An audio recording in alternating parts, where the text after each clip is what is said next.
kung ikaw ay mabibigyan ng pagkakataon na maupo doon sa bilang House Speaker, ano yung una mong gagawin? Ang una kong gagawin ay papaimbestigahan ko si Speaker Romualdez and hindi lang siya, pati yung mga deputy speakers niya on any possible connections to the flood control anomalies. Hindi pa na lumalabas yung direct connect niya doon sa mga sinasabing anomalya.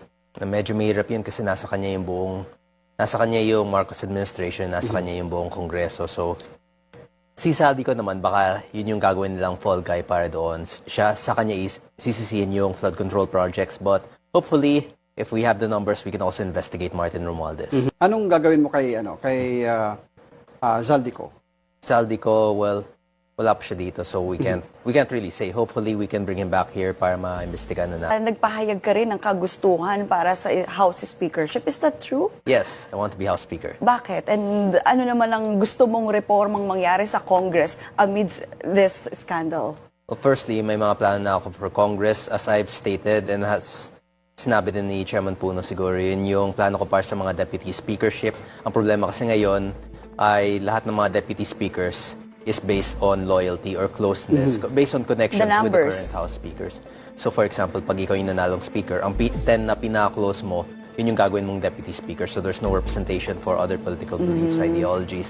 Ang plano ko for deputy speakerships, if elected speaker, is that I would elect one deputy speaker from various political groups, political factions, so that they may all represent their own beliefs.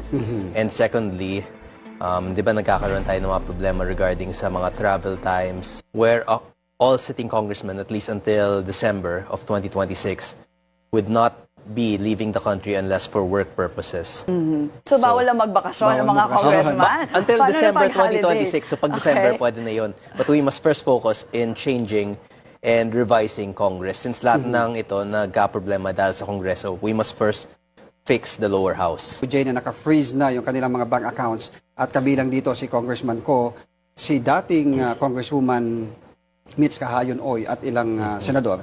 Anong reaction mo doon sa kinalabasan itong investigasyon ng Senado doon sa flood control na yung... Well, that's good, pero hindi lang naman si Zaldico yung may kinalaman doon sa flood control. Kung si Zaldico lang ang iimbestigahan at kung account lang niya yung i-freeze, then everyone else would have gotten away with it.